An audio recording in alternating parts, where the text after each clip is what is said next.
The moment a leader starts acting like an owner, the assignment becomes a possession and the people become property. Take a deep breath, because this is where leadership becomes uncomfortable. Many people say, I am here to serve, but watch what happens when someone questions their decision. Watch what happens when another person receives recognition. Watch what happens when a gifted young leader begins to grow beyond their control. Suddenly, service becomes territory. The title must be protected. The credit must be collected. The people must ask permission to become who they were created to be. That is not leadership. That is ownership thinking, wearing leadership clothing. Write this down. Authority exists for the assignment. Entitlement uses the assignment to protect itself. Do you see the difference? A legitimate leader asks, what must be accomplished? An entitled leader asks, how does this affect my position? A legitimate leader develops people. An entitled leader collects followers. A legitimate leader welcomes truthful questions. An entitled leader calls every question rebellion. Some leaders want accountability for everybody except themselves. They love order as long as they are the ones giving it. But stewardship is not limited to money. Your time is a trust. Your influence is a trust. Your knowledge is a trust. Your relationships, reputation, opportunities, facilities, platform, and access are all trusts. Even the room you are leading in today existed before you entered it, and it may continue after you leave it. So calm down. You are important, but you are not the owner. Now let us make this personal. What are you afraid to lose? What part of your leadership can no one question? Whose growth makes you nervous? Who must remain small for you to feel significant? What resource do you protect for appearance, but never use for purpose? Do not answer quickly. Your fear often identifies the place where stewardship has quietly become possession. Here is the governing principle of kingdom leadership. You are managing the interests of another king, and every trust will eventually produce an account. Position cannot cancel that account. Popularity cannot cancel it. Charisma cannot cancel it. Applause may conceal poor management for a season, but it cannot convert possession into stewardship. Everybody say stewardship. Now record this. The king owns. Purpose governs. The steward manages. The account reveals. Say it again. The king owns. Purpose governs. The steward manages. The account reveals. Throughout this teaching, we are going to test leadership with 4 questions. Ownership. Whose is it? Purpose. Why was it entrusted? Accountability. What evidence must be presented? Transfer. Can it continue faithfully without you? These questions will expose whether authority is serving an assignment or disguising possession. Stewardship is not a small virtue added to leadership. It is the line separating legitimate authority from controlled territory. So we must begin where every kingdom discussion begins. Before asking how something should be managed, we must settle the foundational question, who owns it?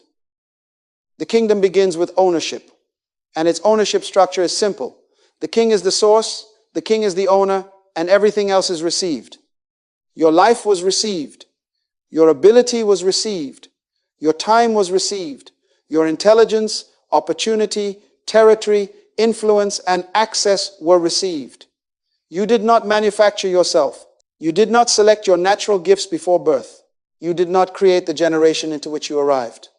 So if you received it, pride has no legal foundation.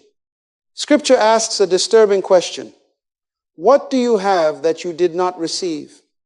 Watch the implication. If it was received, it may be in your hands without originating from your hands. Now, write these definitions carefully. Possession means something is temporarily within your custody or available for your use. Ownership means possessing the final right to determine its purpose, use, and disposal. Stewardship means receiving delegated authority to manage what belongs to another according to the owner's intentions and for the owner's benefit. Do not miss that. A steward possesses, but the steward does not own. You may possess an office key, but you cannot sell the building. You may manage a department, but you cannot use its people to build your private kingdom. You may receive a platform, but you cannot redefine its purpose simply because the microphone is in your hand. Possession gives access. Stewardship gives responsibility. Ownership retains the final claim. Now, some people hear this and become passive. They say, well, if it is not mine, I will do nothing. No, that is not stewardship. That is neglect wearing humble clothing. A steward plans. A steward decides. A steward protects. A steward corrects disorder, cultivates potential, develops people, and multiplies usefulness. Delegated authority is real authority, but it is authority with boundaries. You may improve the trust. You may not convert it into an instrument of selfish ambition. This also corrects a popular expression. We tell people, take ownership. What we should mean is accept responsibility. Take responsibility for the condition. Take responsibility for the decisions. Take responsibility for the results. But never confuse full responsibility with final ownership. The false owner asks, what do I want to do with this? The steward asks, what was this entrusted to accomplish? One question begins with appetite. The other begins with purpose. Ownership thinking produces pride when things increase because you claim the credit. Then it produces panic when they are threatened because you believe the loss diminishes you. But stewardship produces gratitude and increase, discipline in management, and peace under pressure. Why? Because your identity does not depend on possessing the trust. Your duty is to handle it faithfully. Everybody say, responsibility is mine, but the trust is not. Again, responsibility is mine, but the trust is not. That statement changes how you interpret authority, success, and loss. You can serve boldly without becoming possessive. You can correct firmly without becoming controlling. You can release what has completed its season without losing yourself. Ownership is now settled. The king owns. The steward manages. So the next question is unavoidable. What purpose did the owner attach to the trust? Purpose is the reason the trust exists. Nothing is entrusted merely to be possessed, displayed, or admired. A gift has a function. A role has an assignment. A relationship carries responsibility. An opportunity opens because something must be accomplished. Write this down. Purpose establishes the terms of the trust. That means you cannot decide whether your leadership is faithful until you know why the authority was given. A title is not permission to control everything near you. It is authorization to fulfill a defined responsibility. When you move beyond that responsibility to satisfy your ego, you have crossed from leadership into possession. Every decision should pass through 4 questions. First, who owns this? Second, why was it entrusted? Third, who should benefit? Fourth, what account will eventually be required? Do not admire those questions. Use them. You lead a team. Who owns the people? Not you. Why were they entrusted to your influence? To accomplish a purpose and develop their capacity. Who should benefit? The mission, the people served, and the team itself. What account will be required? Evidence of what was achieved and what the people became under your leadership? You receive a budget. It is not spending permission. It is purpose in numerical form. You are given a building. It is not a monument to your importance. It is an environment assigned to serve a function. You receive confidential information. That access is not material for gossip disguised as concern. It is a trust requiring restraint and wisdom. You receive a public platform. Now watch this. The microphone amplifies your voice, but it does not enlarge your ownership. Visibility is not sovereignty. A public moment is a temporary opportunity to serve an objective. When the moment ends, you should be able to release it without suffering an identity crisis. A resource may be good and still be used wrongly. Money can be redirected toward image. Influence can be used to silence correction. Relationships can become instruments of competition. Facilities can be protected for appearance, while the people they were meant to serve remain neglected. The resource is not the problem. Misalignment is the problem. Purpose corrects that misalignment. Purpose decides what deserves attention. Purpose exposes distractions. Purpose gives you the courage to say yes without confusion and no without guilt. When purpose is clear, everything does not appear equally important. Take 30 seconds and write down one trust currently in your hands. It may be a team, a child, an opportunity, a skill, a schedule, or a position. Beside it, write 4 things. Its owner, its intended purpose, its rightful beneficiaries, and the present evidence that it is being handled faithfully. And please do not write intentions where evidence is required. I care is an intention. I developed, protected, organized, corrected, and completed is evidence. Here is the formula. When purpose is unclear, power becomes personal. When purpose is clear, power becomes service. Now we have established the proper structure. The king owns. Purpose governs. The steward manages. But what happens when the steward ignores purpose and begins behaving like the owner? The consequences are predictable and they are destructive. False ownership follows a predictable path. Write this down. False ownership creates fear of loss. Fear produces control. Control suppresses truth. Suppressed truth produces waste. And waste eventually produces decline. Watch that sequence carefully. When a leader believes this is mine, any change feels threatening. A talented person becomes competition. A question becomes disrespect. A different opinion becomes betrayal. The leader no longer asks whether the assignment is healthy. The leader asks whether personal control is secure. That is how people become property. The leader begins demanding loyalty to personality rather than commitment to purpose. Capable people are kept dependent. Information is rationed. Relationships are guarded. Opportunities are reserved. Credit travels upward, but blame travels downward. Some leaders say, my ministry, my staff, my platform, my opportunity, everything is mine while it is successful. But let one problem appear, and suddenly they announce, we all have a responsibility. That pronoun changes very quickly when trouble enters the room. Ownership thinking hoards because another person's development feels like personal loss. If someone else can lead, perhaps I am not indispensable. If someone else receives credit, perhaps I am becoming invisible. If someone else has access, perhaps I am losing control. But a steward does not need to be indispensable. A steward needs to be faithful. Possessiveness also produces waste. Some resources are preserved only for appearance. Others are consumed for personal comfort. Still others are buried because the leader is afraid to risk them in service of the assignment. A facility can remain polished while its purpose is neglected. A gifted person can sit unused because their competence makes an insecure leader uncomfortable. Money can be spent protecting an image while the actual work suffers. Now listen carefully. Protection and control are not the same. Protection preserves the trust for its purpose. Control preserves the leader's dominance. Protection establishes boundaries so the assignment can flourish. Control establishes barriers so nobody can challenge the person in charge. Imagine two leaders who make the same mistake. The first conceals it, edits the report, blames the team, and attacks anyone who asks for details. Why? Because the leader believes accountability threatens ownership. The second leader reports the mistake, studies the cause, repairs the damage, changes the system, and invites review. Why? Because the steward is protecting the assignment, not an image. The mistake may be identical, but the mentality is different. One protects self, the other protects purpose. So examine the fruit. Does your leadership produce honesty or silence? Development or dependence? Shared strength or guarded territory? Can people bring you bad news without rehearsing their funeral arrangements first?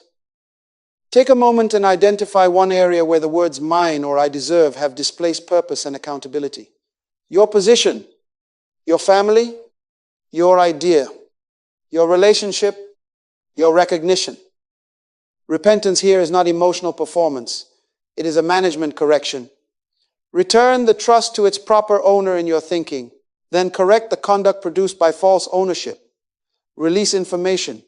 Share credit. Invite questions. Repair waste. And restore purpose. You can recognize ownership thinking by its fruit, regardless of the vocabulary surrounding it. But before examining how you manage other people, money, or influence, the test must turn inward. The first trust every leader must learn to govern is the self.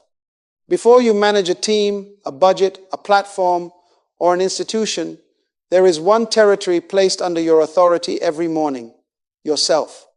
If you cannot manage your habits, emotions, time, and attention, you are not prepared to manage the interests of other people. Leadership begins before anyone follows you. It begins when you tell yourself what must be done and then obey.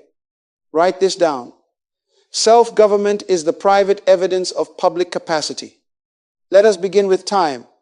Time is entrusted life measured in moments. Your calendar reveals your priorities more honestly than your conversation. You may say purpose is important, but where is it scheduled? You may say your family matters, but where is the protected time? You may say preparation matters, but why does every assignment become an emergency? Some people are always busy and never effective. They move rapidly, speak urgently, and arrive exhausted, but nothing important is completed. Activity is not diligence. Anxiety is not diligence. Diligence is calm, purposeful consistency directed toward an assignment. Self-stewardship includes your body, your mind, your speech, your energy, your associations, your private conduct, and the development of your gifts. You cannot neglect your health and call it sacrifice. You cannot fill your mind with confusion and expect clear decisions. You cannot speak carelessly in private and expect trustworthy authority in public. Purpose requires structure. A routine protects your assignment when your feelings change. Scheduled preparation protects you from panic. Reflection protects you from repeating mistakes. Rest protects your strength.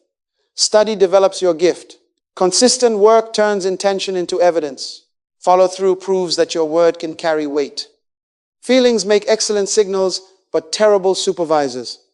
If you work only when inspired, prepare only when pressured, and keep promises only when convenient, your life is being managed by weather. Boundaries are also stewardship. Every no protects an assigned yes. Saying no to a distraction preserves attention for purpose. Saying no to unnecessary access protects energy. Saying no to constant urgency creates room for important work. A leader without boundaries will eventually spend entrusted strength on unassigned demands. And people can sense the condition of the private manager. Public confidence may impress them temporarily, but private disorder eventually leaks through reactions, delays, broken promises, and emotional instability. Leadership presence is not a performance. It is the visible consequence of invisible order. Consider two people. One is highly talented but unpredictable. The other has modest ability but arrives prepared, keeps promises, learns, and completes the work. Which one receives greater trust? The reliable one. Potential may attract attention, but consistency earns responsibility. Now audit the last 7 days. Where did your time go? What captured your attention? Which promises were completed? Where was energy invested wisely, consumed carelessly, or lost entirely? Do not evaluate your intentions. Examine your evidence. Leadership is measurable in ordinary conduct. The calendar, the habit, the response, the promise, the completed task. Public authority cannot remain healthier than the private manager carrying it. And once the self is being governed, we can approach the most morally sensitive trust in leadership: how a leader handles, develops, and releases people. People are not raw material for a leader's ambition. They possess dignity, capacity, and purpose before they met you. Their gifts did not originate in your organization, and their destiny does not belong to your title. Write this down. Authority over an assignment is not ownership of a person. A leader may direct work. A leader may establish standards, correct conduct, protect a shared mission, and require accountability. That is legitimate authority. But a leader may not control identity, suppress purpose, or make personal approval the price of another person's development. The steward of people has 5 duties. First, recognize value. See people as carriers of ability, not merely as labor for your vision. Second, clarify purpose. Help them understand what the assignment requires and why their contribution matters.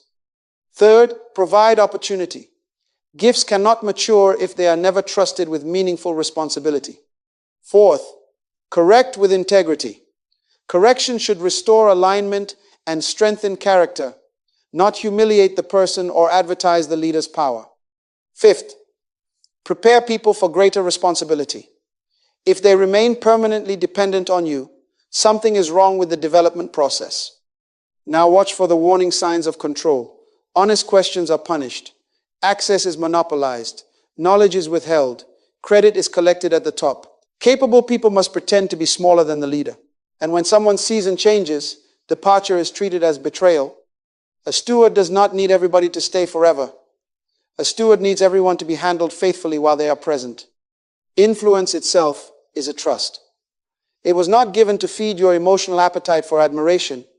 It was given to represent the values and interests of the king. If your influence makes people more impressed with you but less clear about purpose, you have attracted attention without fulfilling the assignment. When a steward sees potential, the response is not insecurity but cultivation. Appropriate doors are opened. Knowledge is shared. Platforms are entrusted responsibly. Opportunity is accompanied by preparation and accountability. A steward refuses to bury another person's gift just to protect a chair. Let me put it another way. Weak leaders measure how many people need them. Strong stewards measure how many people are becoming capable. Consider two teams. In the first, everyone studies the leader's mood. Bad news is concealed. Initiative is dangerous. Credit is political. The team may appear loyal, but fear is organizing the culture. In the second, purpose is clear. Truth can travel upward. Responsibility is shared. Correction is honest. People are expected to grow. That team is not organized around one person's insecurity. It is organized around mission, integrity, and development. So ask yourself, do people become clearer after encountering my leadership? Do they become stronger, more responsible, more principled, and more able to serve? Or do they become anxious, silent, dependent, and afraid to think without me? Do not answer with how many people follow you. Answer with what is happening inside the people who follow you. Kingdom authority is not validated by submission to a personality.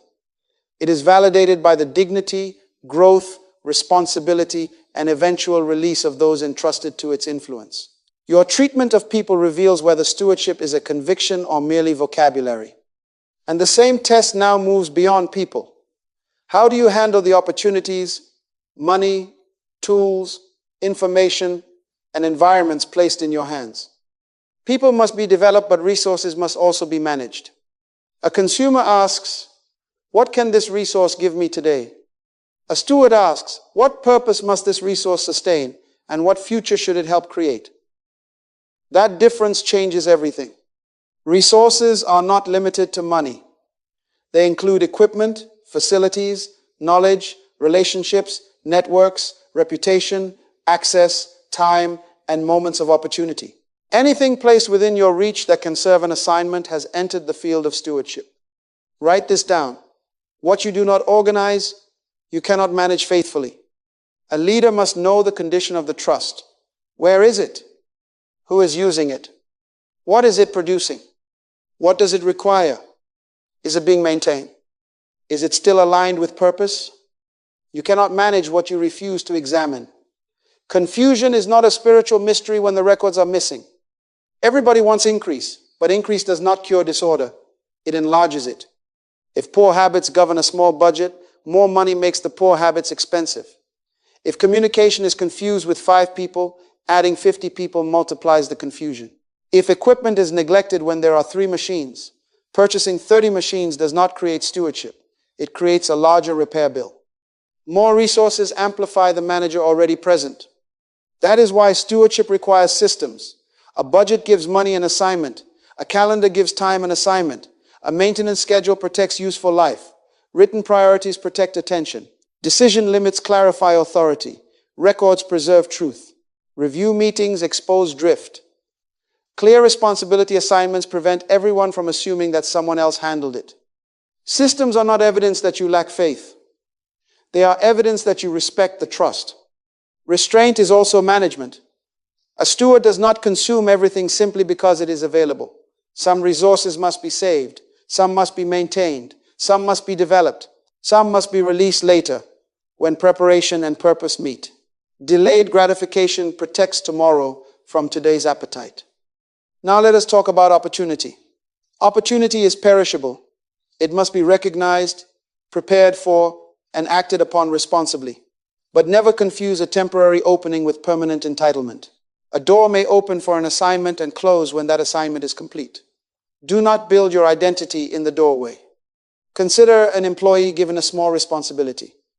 They arrive prepared, complete the work accurately, treat people respectfully, report problems honestly, and care for the tools involved. No dramatic speech, no campaign for recognition, just consistent evidence.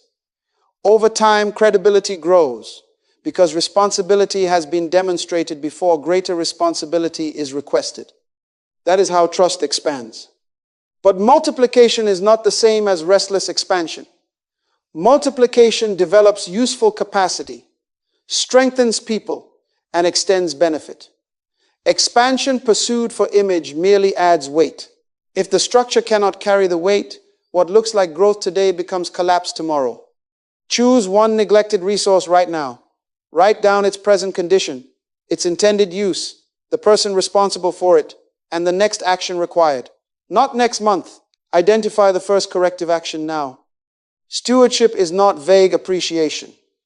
It is disciplined management made visible through order, restraint, maintenance, records, and purposeful action. Now that management is practical, another question must be faced. How does the owner judge the steward's performance? Is visible expansion enough, or is the standard something deeper? Visible expansion is not the final proof of faithful leadership. A large platform can conceal a small character. Rapid growth can hide damaged people. Loud applause can prevent a leader from hearing the machinery breaking behind the stage. Do not confuse attention with approval. Write this down. Faithfulness is consistent alignment with the owner's purpose. It is authority used honestly, resources managed diligently, action taken productively, and character maintained under pressure. Results matter. Stewardship is not an excuse for laziness, fear, or unproductive spirituality. The owner expects the trust to be used, but results cannot excuse manipulation. Growth cannot justify exhausted people, compromised integrity, hidden disorder, or departure from purpose. You cannot violate the owner's values and then present impressive numbers as proof that you serve the owner. Watch the lesson in the story of entrusted resources. The servant who failed was not accused only of stealing.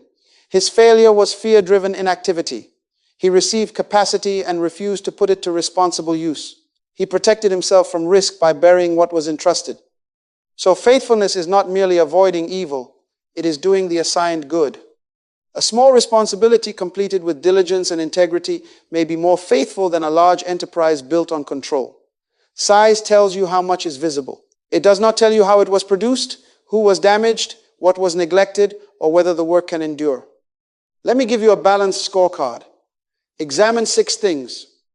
Is the work aligned with purpose? Are the people becoming healthier and more capable? Is the process honest? Are the resources being handled responsibly? Is the fruit useful and sustainable? Is the leader ready for the records to be examined? Now imagine 2 organizations. The first grows rapidly, receives public recognition, and attracts large crowds, but internally, people are afraid. Records are confused, families are strained, and questions are punished. The second grows more slowly, but it develops responsible people, protects integrity, maintains order, and builds capacity that can endure. Which one better serves the owner? Do not answer according to excitement. Answer according to stewardship. Faithfulness is revealed through consistency. One dramatic success cannot replace years of neglected responsibility. Repeated small actions, keeping promises, telling the truth, preparing carefully, correcting mistakes, and finishing assignments expose character more accurately than a moment of brilliance. This is why comparison is dangerous. Another steward may have a different trust, a different capacity, and a different season. You are not competing with another servant. You are answering for what entered your hands. Everybody say, examination, not comparison. Again, examination, not comparison. Ask whether you are faithful to the purpose, people, process, resources, and account attached to your assignment. Size attracts attention, but faithfulness survives inspection. And if faithfulness must survive inspection, the next law is unavoidable. Every steward must expect an account, prepare an account, and welcome accountability before a crisis demands it. What would change today if every decision, every expense, every promise, and every treatment of another person had to be reported tonight? Would you speak differently? Would you document more carefully? Would you correct something before the meeting? Would a few receipts suddenly become easier to find? Accountability changes conduct because it reminds authority that authority was delegated. Write this down. The freedom to decide does not remove the obligation to explain. A steward is permitted to make real decisions, but those decisions remain connected to the owner's purpose. The account is not an interruption of leadership. The account is part of leadership. This is where integrity becomes practical. Integrity is agreement between what you say you value, what you do privately, what you decide publicly, and what the records reveal actually occurred. If the speech says one thing, the conduct says another, and the records say something else entirely, that is not complexity. That is fragmentation. False owners resist accountability because they believe authority makes the territory private. They say, you must trust me. But trust without examination is not stewardship. It is exposure. A faithful steward understands that reporting belongs to the trust because the trust belongs to someone else. Accountability requires visible practices, accurate records, honest feedback, scheduled reviews, shared standards, independent questions, and documented corrections. These practices are not glamorous. That is why they are powerful. They protect the assignment when emotion, memory, and personality become unreliable. A mature leader can say, I made the wrong decision. Here is the damage. Here is how it will be repaired. Here is the system we are changing so it is less likely to happen again. An immature leader hides behind intention. But I meant well. Intention cannot restore what poor management damaged. Others hide behind rank. Do you know who I am? Yes, and that is precisely why the account matters. Some even hide behind spiritual language, using mystery where a clear report would be more appropriate. Correction does not destroy legitimate authority. Correction cleans it. It removes error before error becomes culture. It strengthens systems before weakness becomes collapse.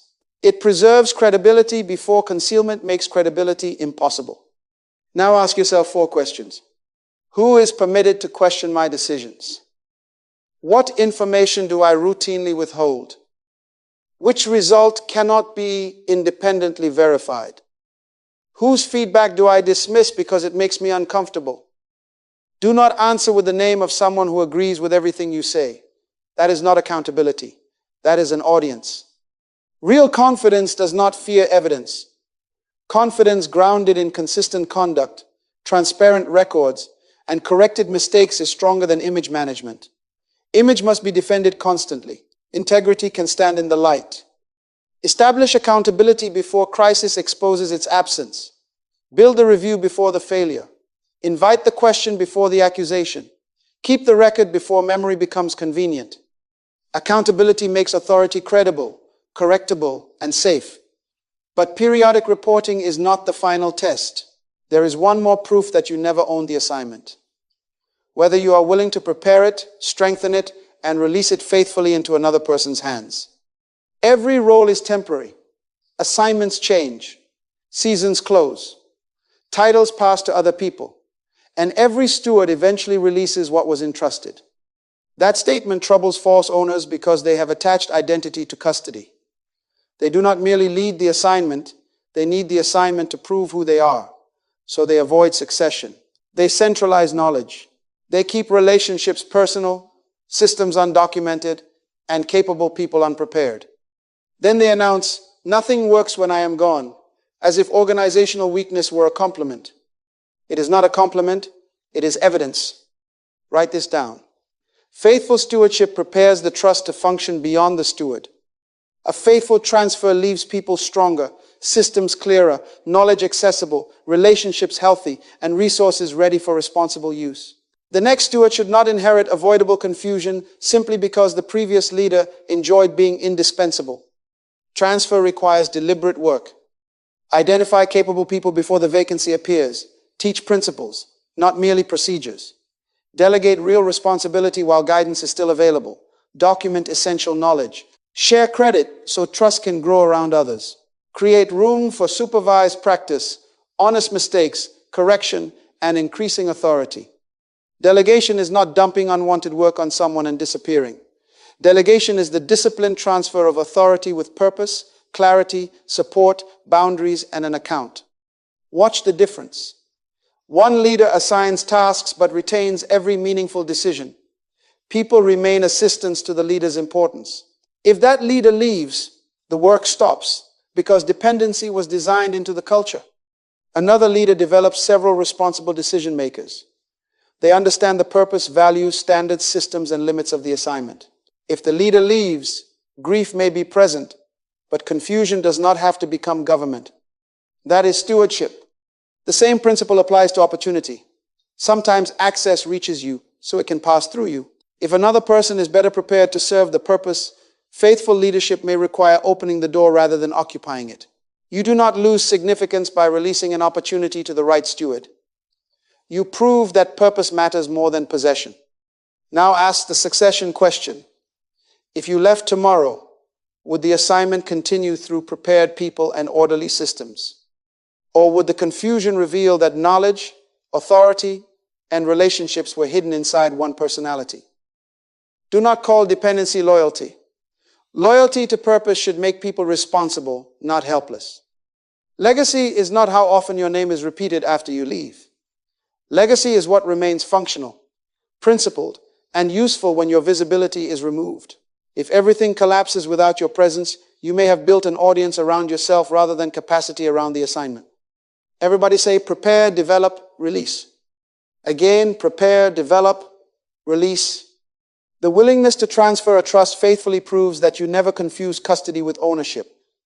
Succession is not the enemy of leadership. It is one of leadership's final examinations.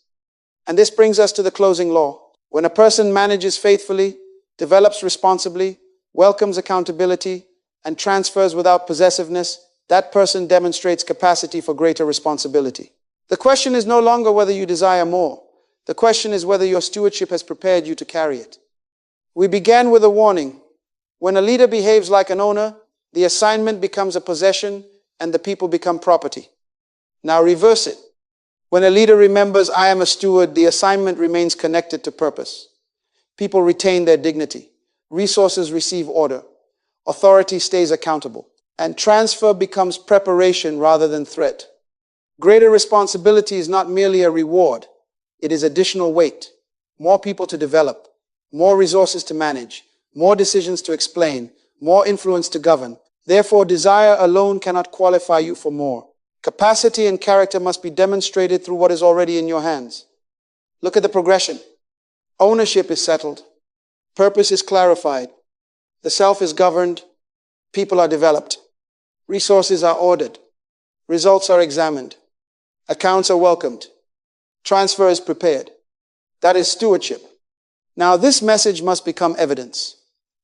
Audit 5 categories. People, opportunities, influence, time, and material resources. In which category has neglect, control, waste, or disorder entered? Choose one. Do not select the category that makes you look spiritual. Select the one that needs correction. Create a one-page stewardship ledger. Write 7 entries. The trust, its owner, its purpose, its present condition, the evidence of faithfulness, the next corrective action, and the person who may verify your progress. Notice that I said evidence, not intention. Intention says I plan to improve. Evidence says the record is organized, the apology was made, the responsibility was delegated, the schedule was corrected, and the review has been completed. Take one corrective action within 24 hours. Then review the trust once each week for the next month. Name an accountability partner who will examine evidence and ask honest questions. Do not choose someone who considers agreement a spiritual gift. Now say this covenant aloud. I accept responsibility without claiming ownership. I will use authority for purpose, not possession. I will develop people, order resources, welcome correction, and prepare every trust for faithful transfer. Again, I accept responsibility without claiming ownership. Not possession, but purpose. Not control, but cultivation. Not image, but integrity. Not applause, but account. Not dependency, but development. Trustworthy management turns small responsibilities into credible capacity. Faithfulness in ordinary matters prepares a person for greater weight because consistent stewardship reveals what character can carry. But greater visibility without greater stewardship is not promotion. It is an enlarged account. So stop asking only, when will I receive more? Ask, what is the condition of what I already received? Stop measuring leadership by what surrounds you. Measure it by what improves because it passed through your hands. The king owns, purpose governs, the steward manages, the account reveals. Your assignment now begins beyond these words. Complete the audit, record the truth, take the corrective action, review the evidence for the next month. Let your stewardship become visible in the condition of people, time, influence, opportunities, and resources. And when the king examines everything that passed through your hands, what will the evidence say? Will it show that his interests were honored, his resources were ordered, his people were developed, and every trust was handled faithfully?